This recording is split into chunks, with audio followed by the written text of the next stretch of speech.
আমরা কিছুদিন পর টপ 5 ফোন নিয়ে আপনাদের সামনে হাজির হই, আলাপ করি কোন ফোনটা কোন প্রাইস রেঞ্জে কার জন্য কেনা ভালো হবে অথবা খারাপ হবে। মাঝে মাঝে করি আমরা কাজটা, বাট এই প্রথমবারের মতো টপ 5 খুঁজতে গিয়ে ভাই আমাদের এত কষ্ট হয়েছে, আনবিলিভেবল। কারণ হলো মোবাইল মার্কেটের অবস্থা। আপনারা সবাই জানেন যে নতুন ফোন কিন্তু খুব একটা রিলিজ হচ্ছে না, আনঅফিসিয়াল মার্কেটের এই অবস্থা। নতুন ভালো ভালো ফোন কিন্তু আসতেছেও না খুব একটা, অথচ বছরের শুরু এই সময় অনেকে ফোন কেনেন, সামনে ঈদ আসতেছে, কি একটা অবস্থা। এনিওয়ে, এর মধ্যেও অনেকে তো ফোন কিনবেন। ধরেন কারো যদি ফোন নষ্ট হয়ে যায়, তা তো কিনতেই হবে। বাজারে যাচ্ছেন, আমাদের সঙ্গে যোগাযোগ করতেছেন, গ্রুপে পোস্ট করতেছেন যে কোন ফোনটা কিনলে ভালো হবে। এবং আমাদের আজকের প্রাইস সেগমেন্ট হচ্ছে 25,000 টাকা, সবচাইতে সুইট একটা স্পট। অনেকে চান যে এই বাজেটে যেন ভালো স্পেক থাকে, ডিজাইনটা সুন্দর থাকে, ভালো ব্র্যান্ডের ভালো ফোন কিনতে চান। সো আমরা আজকে আলাপ করব টপ 5 স্মার্টফোন আন্ডার 25,000 টাকা বা আশেপাশের বাজেট সেগমেন্ট। দেখছেন আপনাদের ভালোবাসা চ্যানেল টিটিপি বা টাইনা টুইনা পাস। আমরা কিন্তু ভিডিওটা ভাই অফিসিয়াল আনঅফিসিয়াল মিলাই করছি, কারণ অফিসিয়াল ফোনও আমরা চাই, আনঅফিসিয়াল ফোনও আমরা চাই। কোনোটা বন্ধ হয়ে যাক এটা আমরা চাই না। আমাদের মানুষের উপকার হোক আশা করছি। আমাদের আইন কানুন যা যা লাগে এই নিয়ে আর আপনার যা যা দিতে মন চায় দেন, কিন্তু আমরা অফিসিয়াল আনঅফিসিয়াল সব ফোনই আমাদের দেশে চাই। রেডমি নোট 15 এটা একটা 4G ফোন এবং এইটার 6128 ভেরিয়েন্টটা আপনি 24,000 টাকার আশেপাশে পেয়ে যেতে পারেন। একটু খুঁজতে হবে আপনাকে। এখনকার ফোনগুলোর ডিসপ্লে কিন্তু খুবই চমৎকার হচ্ছে। আমরা অনেক ব্র্যান্ডে খেয়াল করেছি ডিসপ্লেতে নজর দিচ্ছে সবাই, এটাও তার ব্যতিক্রম নয়। 6.77 ইঞ্চির একটা অ্যামোলেড প্যানেল আছে, সাথে 120 হার্জের রিফ্রেশ রেটও পেয়ে যাবেন, 3200 নিটস পিক ব্রাইটনেস। তার মানে ডিসপ্লেতে Xiaomi এখানে কোনো কম্প্রোমাইজ করে নাই। হ্যাঁ, প্রসেসরে হালকা একটু কম্প্রোমাইজ করেছে Helio G100। জি ভাই, এই Helio G100 এখন আমাদের দেখতে হচ্ছে। G200ও মার্কেটে চলে আসছে, 300 আসবে করতেছে। এনিওয়ে, G100 G99 এই সিরিজের চিপসেটগুলো কিন্তু পরীক্ষিত ভালো।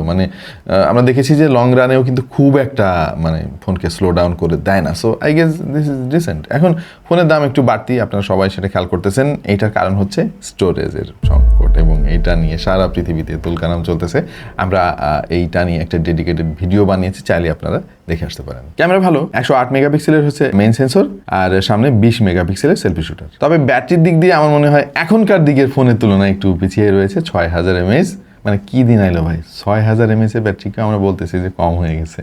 এনিওয়ে 33 ওয়াটের ফাস্ট চার্জিং সাপোর্ট আছে, ব্যাকআপ আমার মনে হয় সারাদিনের জন্য ঠিক আছে ফোনটা। স্যামসাং এর ফোন নিয়ে আমরা খুব একটা আলাপ করি না কখনো, কারণ ম্যাক্সিমাম ক্ষেত্রে দেখা যায় যে স্যামসাং এর ফোনগুলো ওভার প্রাইসড। হ্যাঁ, সো আমাদের টপ 5-এ খুব কমই স্যামসাং এর ফোন ঢুকেছে, বাট এইবার ঢোকাতেই হচ্ছে ভাই, কিচ্ছু করার নাই। কারণ হলো ফোনের দাম অত্যাধিক বেশি এখন। সো স্যামসাং গ্যালাক্সি A16 আমার মনে হয় এই ফোনটা এই চার্টে আসার সব যোগ্যতাই আছে। এটা ডিসপ্লেও ভালো, অবশ্য রিফ্রেশ রেটের দিকে একটু পিছিয়ে থাকবে, 90 হার্জের প্যানেল দিয়ে, আর 6.7 ইঞ্চির অ্যামোলেড প্যানেল রয়েছে। মিডিয়াটেকের Dimensity 7300, এইটা আমি বলবো যে এন্ট্রি মিড রেঞ্জের একটা চিপসেট, বাট বাজেট বিবেচনায় এটা ঠিক আছে। ও বাজেটই তো বললাম না, এটাও 6128, আপনি এরকম 24,000 টাকার আশেপাশে পাবেন আনঅফিসিয়ালি। স্যামসাং এর ক্যামেরা ভালো হয়, আপনারা সবাই সেটা জানেন। পেছনে 50 মেগাপিক্সেল, সাথে 5 মেগাপিক্সেলের একটা আলট্রা শুটারও দিছে, এটা একটা প্লাস পয়েন্ট। আর সামনে 13 মেগাপিক্সেলের সেলফি শুটার। জাস্ট একটা জায়গায় স্যামসাং সব সময় পিছিয়ে থাকে ভাই, সেটা হলো ব্যাটারি। 5000 mAh এর ব্যাটারি। আমার মনে হয় 3-4 বছর আগের ফোনগুলোতে এরকম আমরা দেখতাম আর কি, এখন তো 10,000 আমাদের হাতে চলে আসছে। এনিওয়ে 25 ওয়াটের ফাস্ট চার্জিং সাপোর্টও পাবেন। OnePlus-এর নট সিরিজের 5 তো অলরেডি মার্কেট কাঁপাচ্ছে, আপনারা সবাই সেটা জানেন। ফোন পাওয়াই যাচ্ছে না, এত ভালো ফোন অফিসিয়ালি আর কি। হ্যাঁ, সো যেহেতু আমাদের বাজেট একটু লিমিটেড আজকে, সো নট 4 নিয়ে আপনারা অনেকে হয়তো খুশি থাকতে পারেন। OnePlus Nord CE4 Lite, এইটা একটা 5G ফোন, আর 256 ভেরিয়েন্টটা আপনারা পেয়ে যাবেন 24,000 টাকার আশেপাশে। খুবই চমৎকার ডিসপ্লে এটা, 6.67 ইঞ্চির একটা অ্যামোলেড প্যানেল, 120 হার্জের রিফ্রেশ রেটও আছে, পিক ব্রাইটনেস হচ্ছে 2100 নিটস। অবশ্য চিপসেট নিয়ে একটু ঝামেলা এখানে আছে। স্ন্যাপড্রাগনের একেবারে এন্ট্রি লেভেলের একটা 5G চিপসেট 695। স্ন্যাপড্রাগন অবশ্য অনেকে পছন্দ করেন, কারণ হচ্ছে যে পারফরমেন্স যতটুকু শুরুতে দেয় শেষ পর্যন্ত ওই রকমই দিতে থাকে আর কি। মিডিয়াটেকের ক্ষেত্রে দেখা যায় যে একটু লাস্টের দিকে গিয়ে একটু ডিগ্রেড করে। এইটার ক্যামেরা সেটআপ একেবারে সিম্পল, 50 মেগাপিক্সেল পেছনে, সামনে 16 মেগাপিক্সেল, বাট ছবির কোয়ালিটি যথেষ্ট ভালো। এটার ব্যাটারি সেগমেন্টে এসে একটা জিনিস দেখে আপনি খুশি হবেন, আর একটা জিনিস দেখে একটু কষ্ট পাবেন। 80 ওয়াটের ফাস্ট চার্জিং সাপোর্ট আছে এই ফোনে, কিন্তু ব্যাটারি ক্যাপাসিটি হচ্ছে 5500 mAh। আজকাল তো অনেক বেশি ক্যাপাসিটি আমরা দেখতেছি। সো এই সব জিনিস মাথায় রেখে আপনার যদি মনে হয় যে এই ফোনটা আপনার জন্য পারফেক্ট হবে, OnePlus Nord CE4 Lite ফোনটা নিতে পারেন। আমার খুবই পছন্দের একটা ফোন, আমাদের কাছে এসেছিল এটার টকটকে নীল রঙের একটা ফোন, ভাই খুবই চমৎকার লেগেছিল, আমি নিজে অনেকদিন ব্যবহার করেছি। অনার X9C ফোনটার কথা তো আপনাদের অনেকের মনে আছে, ভাই আমাদের কাছে অফিসিয়ালি পাঠিয়েছিল এবং তারা বলছিল যে এইটা খুবই মজবুত, এর উপর দিয়ে গাড়ি চলে গেলেও নাকি কিছু হয় না।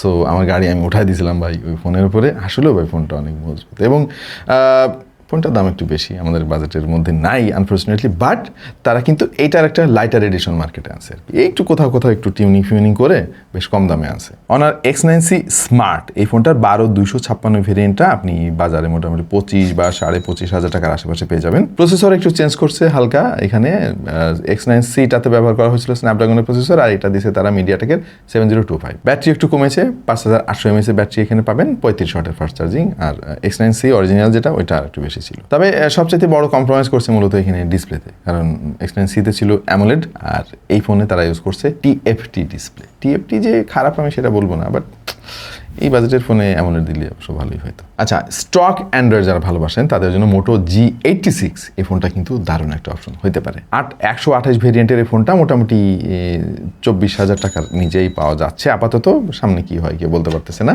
এই ফোনটা আবার বেশ কিছু দিক দিয়ে একটু ইন্টারেস্টিং আছে, বিশেষ করে যারা পিওর অ্যান্ড্রয়েড সফটওয়্যারের এক্সপিরিয়েন্স নিতে চান। ফোনটা দেখতেও সুন্দর, আর ডিসপ্লে হিসেবে 6.67 ইঞ্চির POLED প্যানেল ইউজ করছে, 120 হার্জ রিফ্রেশ রেট দিয়ে, গরিলা গ্লাস 5 এর প্রোটেকশন রয়েছে। তবে ব্রাইটনেস একটু কম, 1600 নিটস হচ্ছে পিক ব্রাইটনেস এটার। 50 মেগাপিক্সেলের মেইন সেন্সর আছে, 8 মেগাপিক্সেলের একটা আল্ট্রা ওয়াইড শুটার পেয়ে যাবেন, আর সামনে রয়েছে 32 মেগাপিক্সেলের সেলফি শুটার। আর চিপসেট রয়েছে Dimensity 7400, এটা একটা ভালো কাজ করছে এবং এই মোটরোলা ফোনের ইউআইটা কিন্তু খুবই চমৎকার।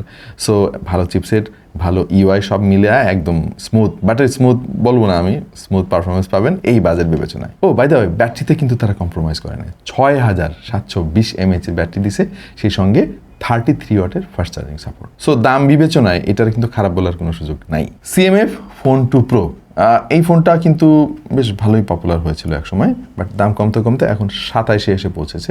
25,000 টাকা রেঞ্জের ভিডিও আমাদের আজকে, বাট আর 2,000 টাকা যদি আপনি বাড়াতে পারেন খুব স্টাইলিশ একটা ফোন আপনি পেয়ে যাবেন। অবশ্য কিছু কিছু জায়গায় একটু কম্প্রোমাইজ করতে হবে আপনাকে, বাট ওই যে দেখতে সুন্দর হলে আমরা কিছু জিনিস কম্প্রোমাইজ করি সবসময়। অলরাইট, খুবই সংক্ষিপ্ত একটা ভিডিও ছিল, আশা করছি যারা ফোন কিনবেন তাদের মোটামুটি একটু গাইড করতে পেরেছি আমরা। এই ছিল আমাদের আজকের ভিডিও, টপ 5 ফোন। আর আপনার দৃষ্টিতে কি মনে হয়, চার্ট কি ঠিক আছে নাকি অন্য কোনো ফোন মিস করে ফেলেছি আমরা, একটু জানিয়ে দিন কমেন্ট সেকশনে। কে জানে, হয়তো আপনার কমেন্টটা পড়ে আমাদের অন্য কোনো ভাই ব্রাদারের উপকার আসতে পারে। দেখা যাবে অন্য কোনো ভিডিওতে ভিন্ন কোনো বিষয় নিয়ে। সে পর্যন্ত সবাই ভালো থাকুন, সুস্থ থাকুন, আর দেখতে থাকুন টেক টু দ্য পয়েন্ট।